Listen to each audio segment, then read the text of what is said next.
Firing जारी है। ऐसा लग रहा है कि हम फलस्तीन में हैं, कसम से इन्होंने वो हालत बनाई हुई है।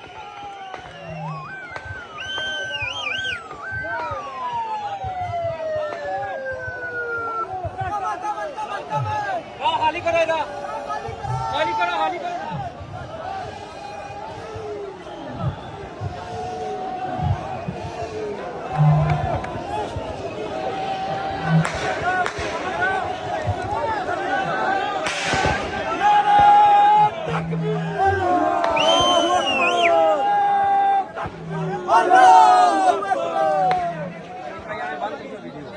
इन जालिमों को शर्म नहीं आती? इस रोड पे जहाँ पे खून ही खून है, गोलियां मार रहे हैं हमारे भाइयों को। क्या तमाशा है ये? आप हमारे पैसों पे पलते हैं, ये गोलियां हमारे टैक्स के पैसे से खरीद के हमें मार रहे हो। जालिमों, यहाँ जवाब नहीं दिया, कब्र में तो दौड़ गए, कलमा नहीं पढ़ता तुम क्या? इतना तो श्रीनगर में हमारे ऊपर जुल्म नहीं हुआ, ये क्या कर रहे हो? इंटरनेशनल मीडिया, भाई सारी दुनिया, ह्यूमन राइट ऑर्गेनाइजेशन, कहाँ मर गए आप सब लोग? कहाँ मर गए? कहाँ मर गए? आ जाए, अभी वक्त है, आ जाए, हमें मार रहे हैं ये जालिम हमें मार रहे। खता किस्मत मुत्तहिद, खता तुम्हारी मुंतज़िर, तो कदम पे आसमां, खुदा तुम्हारे साथ है, रसूल तुम्हारे साथ है, माँ तुम्हारे साथ है। खता किस्मत मुत्तहिद, ये वतन ऐसे नहीं मैं कह रहा हूँ, माधव साहब मैं कह रहा हूँ, आवाज आज जब चुनाव चौक से आगे जानी चाहिए। ये वतन इसकी हिफाजत, इसकी खातिर, इसकी खातिर, इसकी खातिर, इसकी खातिर, इसकी खातिर, इसकी खातिर, और इसकी हुकूमत, इसकी हुकूमत, इसकी हुकूमत आबाद है।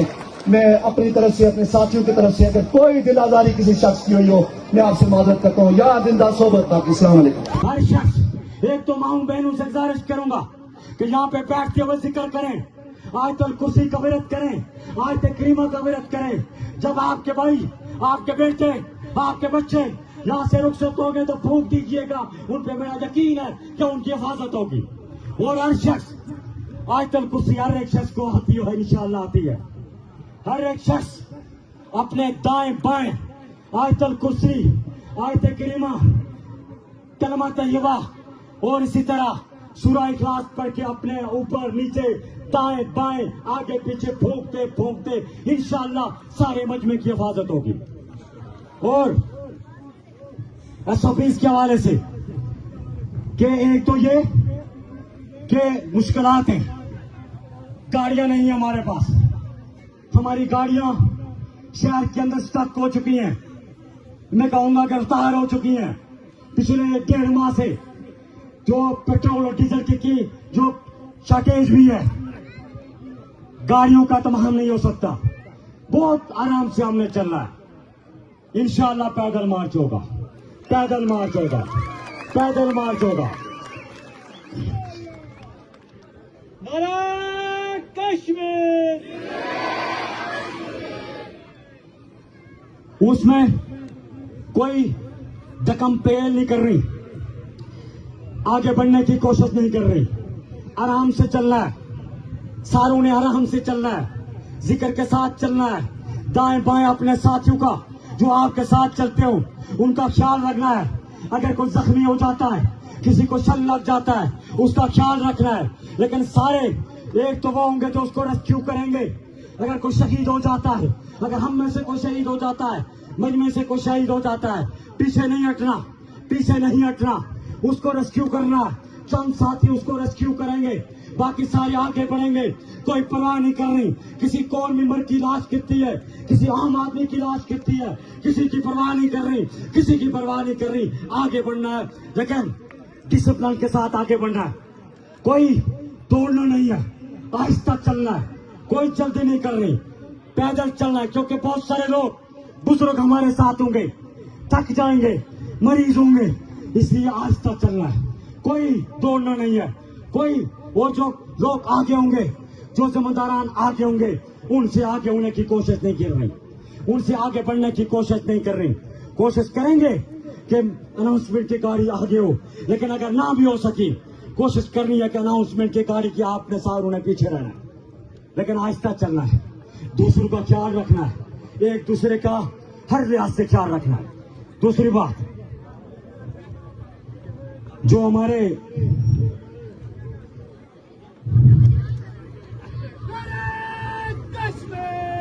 हमने एक और बात कि सारे लोग नियत कर लें, सारे नियत कर लें, अपने दिलों के अंदर नियत कर लें कि हम जो जा रहे हैं मजलूमाना अंदाज में आगे बढ़ रहे हैं, हम किसी को मारने की गर्ज से नहीं जा रहे, हम किसी इंसान का खून बहाने की गर्ज से, बहाने की इरादे से आगे नहीं बढ़ रहे। सब इरादा करते हैं कि हम किसी पे ना पहल करेंगे, ना किसी का खून बहाने का दिल के अंदर अज़म रखते हैं, ना किसी का खून बहाने का दिल के अंदर कोई इरादा रखते हैं, सारे अज़म करते हैं, हम अपने सीने पेश करने जा रहे हैं, नते जा रहे हैं। और दूसरा, कल भी कहा था, कोई शख्स वेपन साथ ना रखे, हमारी पुरअमन जदोजहद है, ये पुरअमन जदोजहद है, जो हजरत उस्मान रजी अल्लाह तआला अन्हु की शहादत पे यकीन रखता है, जिसका ईमान शोहदाए करबला पे जिसका ईमान है, तो फिर वो मजलूमाना अंदाज में आगे बढ़े। कोई वेपन, कोई पिस्टल, कोई क्लैशन को अगर को उठा के आपके साथ चलते, वो आपकी तरीका हामी नहीं हो सकता, उसको रोकिएगा, उससे बंदूक दीजिएगा, वो आपकी तरीका साथी नहीं होगा।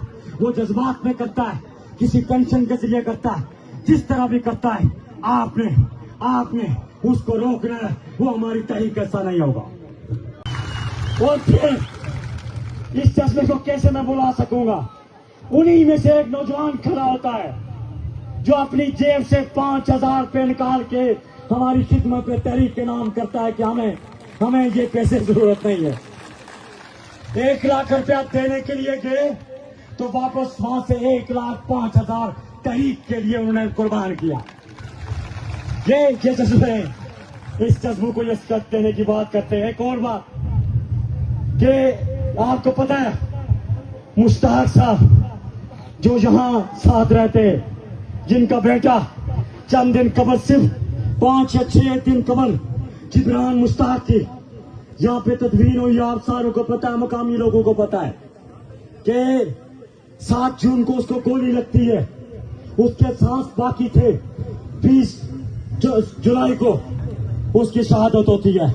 उसके साथ क्या सलूक किया गया, मैं उसकी तफसील पहले बयान कर चुका हूं, और जिसकी तस्दीक कल उस जिब्रान के वालिद मोहतरम जब हमारे पास आए तो मैं समझता था कि शायद उनका बेटा कुर्बान हो चुका, वो हमें मिलने के लिए आए। हम ये समझते थे कि शायद उनके जज्बात होंगे, उनका बेटा कुर्बान हो चुका, लेकिन मैं कुर्बान जाऊं अपने उस बुजुर्ग पे। वो अपने 2 बेटों और भतीजों के समेत हमारे पास मिलने के लिए आए। उस वक्त ख्वाजा मरान और इम्तियाज असलम साहब वहां पे मौजूद थे।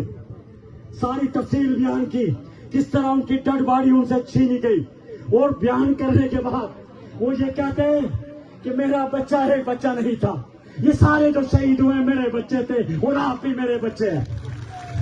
और फिर एक और बात, तुम कहते हो तुम ऐसे जज्बों को शिकस्त दोगे, तुम ऐसे बुजुर्गों को शिकस्त दोगे।